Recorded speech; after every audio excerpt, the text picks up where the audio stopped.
Station start now. Madam Speaker, I rise to present the budget for the year 2016 and 17. I am presenting this budget when the global economy is in serious crisis. Global growth has slowed down from 3.4% in 2014 to 3.1% in 2015. Financial markets have been battered and global trade has contracted.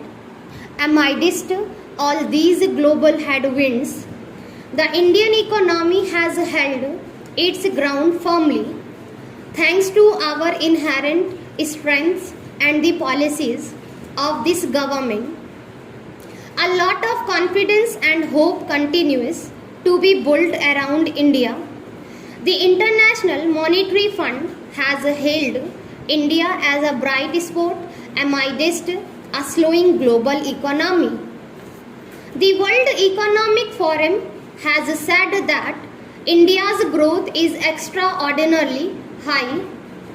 We accomplished this despite very unfavorable conditions and despite the fact that we inherited an economy of low growth, high inflation, and zero investor confidence in government's capability to govern.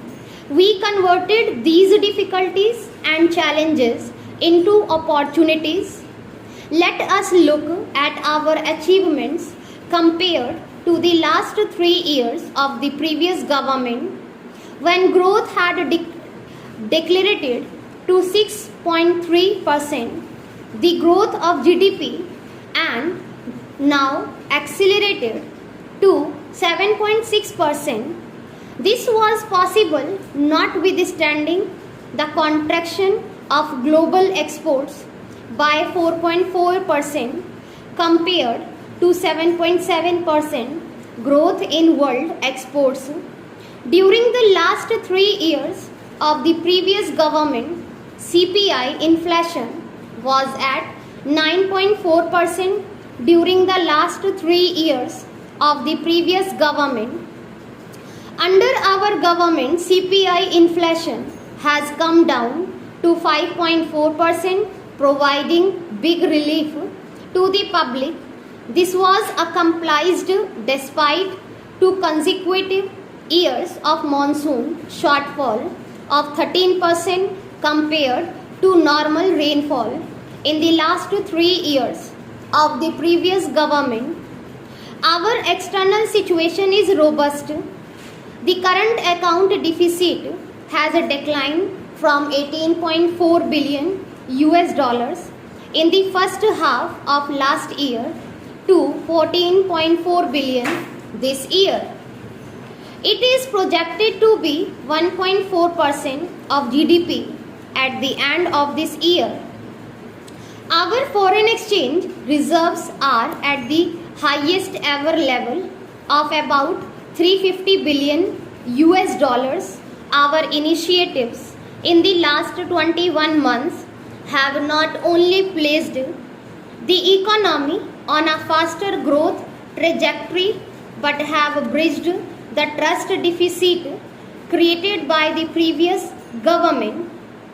We believe in the principle that money with the government belongs to the people, and we have the sacred responsibility to spend it prudently and wisely for the welfare of our people, especially the poor and the downtrodden.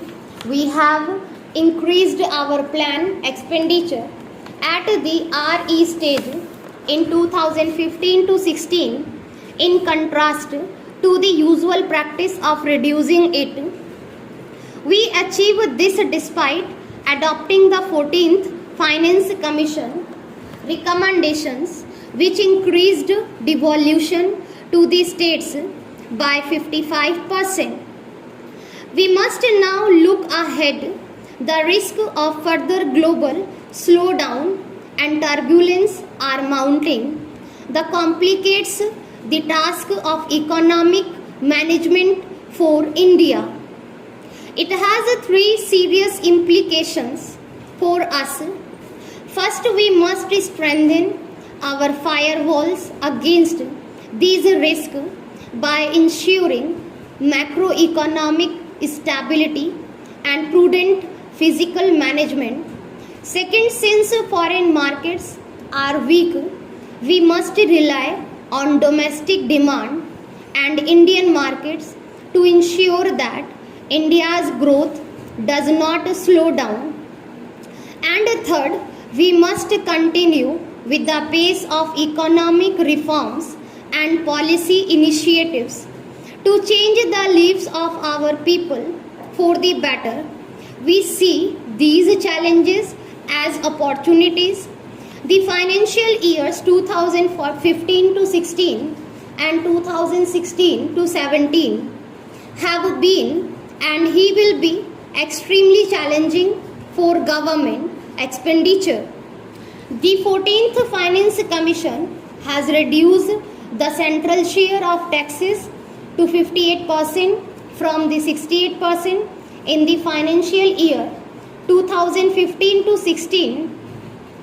We managed to improve upon the budgeted expenditure due to revenue increase notwithstanding the steep reduction in the central share of taxes. The next financial year 2016 to 17 will cast an additional burden on account of the recommendations of the 7th Central Pay Commission and the implementation of Defense OROP. The government therefore has to prioritize its expenditure. We wish to enhance expenditure in the farm and rural sector, the social sector, the infrastructure sector, and provide for recapitalization of the banks. This will address those sectors which need immediate attention. Once the government discharges these priorities obligations, it shall then focus on other areas which are also of utmost priority to the government while increasing the outlay of various social sector programs. The government will undertake three major schemes to help the weaker sections of the society. The Pradhan Mantri Fasal Bima Yojana has already been announced to protect the farmer from the adverse consequences of nature. The farmer will pay a nominal amount of insurance premium and get the highest ever compensation. In the event of any loss suffered, a health insurance scheme which protects 1/3 of India's population against hospitalization expenditure is also being announced.